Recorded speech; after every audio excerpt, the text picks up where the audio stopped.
जुले नमस्कार सलाम।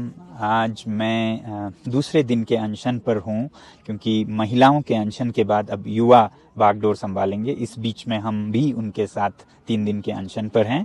कल मैं आप लोगों को एक अपडेट दे रहा था यहाँ पर कि सरकार बहुत ओवर रिएक्ट कर रहे हैं और यहाँ पर युवकों को, कार्यकर्ताओं को पकड़कर उनसे ज़बरदस्ती बॉन्ड्स लिखवा रहे हैं।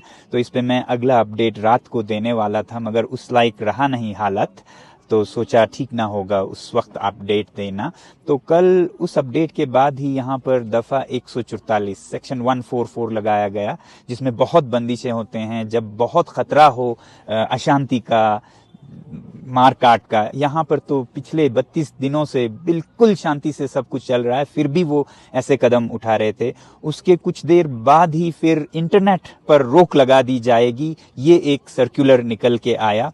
और फिर कुछ ही देर बाद सरकार से ही, प्रशासन से ही ये सर्कुलर फेक है, जबकि फेक लग नहीं रहा था, तो ऐसे आए। तो बहुत बंदिशें लद्दाख पर जैसे कोई वॉर जोन हो ऐसे लगते जा रहे हैं। और रात को यहाँ अनशन के स्थल पर से कोई 3-4 कार्यकर्ताओं को पुलिस पकड़ के ले गई बाहर से ज़बरदस्ती, और पुलिस चौकी में लेकर उनसे ज़बरदस्ती बॉन्ड्स लिखवा रहे थे या उन्हें अरेस्ट किया जाएगा, ऐसा उन्हें बताया जा रहा था। और ऐसे में मेरा अपडेट देना शायद खुद अशांति का एक कारण बन जाता, तो इसलिए मैंने कल रात की अपडेट आप लोगों को नहीं दी।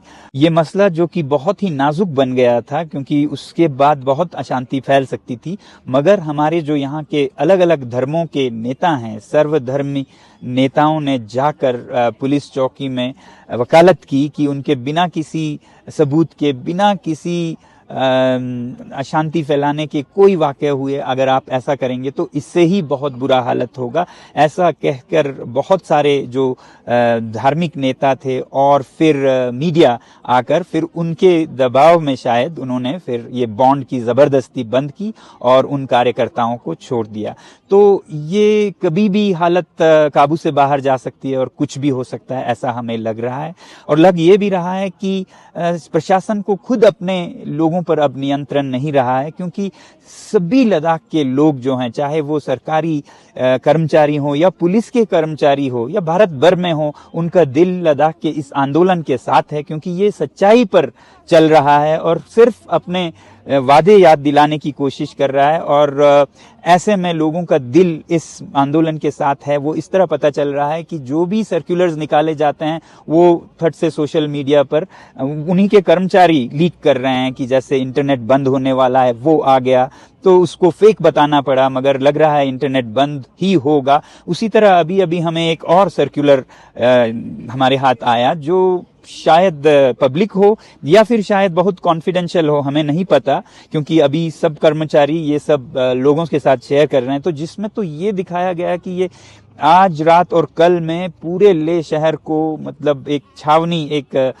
वॉर जोन की तरह बना दिया जाएगा। हर रास्ता जो ले की तरफ आता है उस पे नाकेबंदी होगी, पुलिस होगी, आंसू गैस होंगे, स्मोक ग्रेनेड्स होंगे, ये रायट गियर्स होंगे, ये सब दिखाया जा रहा है ताकि लद्दाख के लोग लेह की तरफ आ ही नहीं पाएं और ऐसा कोई मार्च भी ना हो। तो इतनी बौखलाहट सरकार में क्यों है, ये अपने आप में एक जवाब सा बन गया है कि कितना छुपाने को है, कितना दिखाने को है। इस समय लद्दाख बहुत संवेदनशील है। देश के सभी नेता, खासकर सैनिक नेता, सैनिक विद ये बोल रहे हैं कि लद्दाख बहुत संवेदनशील है, सीमा पर है, मगर उसकी परवाह सरकार को नहीं लगता है कि सीमा के संवेदनशीलता से राष्ट्रीय सुरक्षा पे क्या असर पड़ेगा अगर लद्दाख के लोगों के मन को ठेस पहुंचे। तो ऐसे में हमें लग रहा है कि ना उन्हें राष्ट्र सुरक्षा की चिंता है, ना सैनिकों की चिंता है, और यहाँ के लोगों की तो बिल्कुल नहीं है। पिछले 21 दिनों के अनशन में एक बार तक नहीं पूछा, मगर जब ये मार्च की बात आई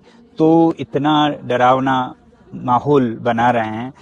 तो फिक्र सिर्फ लगता है कि इलेक्शन पर ये जो अतिक्रमण है उसका असर ना पड़े, वोटों पर असर ना पड़े, या फिर जो चरागे कॉर्पोरेट्स को दिए गए हैं उन पर असर ना पड़े। फिक्र कॉर्पोरेट्स की, फिक्र वोटों की, लोगों की नहीं, सुरक्षा की नहीं।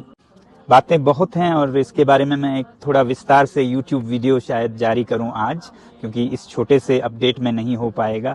बस यही कहना चाहता था कि ऐसे हालात में जब यहाँ पर एक वॉर जोन सा बनाया जा रहा है, तो आप में से जो बहुत से लोग यहाँ आना चाहते थे इस मार्च में शामिल होने के लिए, मैं ऐसा सुझाव नहीं दूंगा हालात को देखते हुए, मगर ये कहूँगा कि आप लोग अपने अपने जगह से, अपने शहरों से राष्ट्र के नाम पर बहुत काम कर सकते हैं। तो रविवार 7 अप्रैल और हर रविवार राष्ट्र के नाम अगर करें और सच्चाई के नाम करें, ताकि लद्दाख की हालत और देश में जो पर्यावरण को कॉरपोरेट्स के लिए और जो राष्ट्रीय सुरक्षा है उन सब पर आप आवाज उठा सकें, हमारी आवाज को बुलंद कर सकें और इस देश को एक बेहतरीन देश जिसमें सच्चाई पर चला जाता है, वादे निभाए जाते हैं, ऐसा एक चरित्रवान देश बनाने में हम सब मिलकर आगे बढ़ें।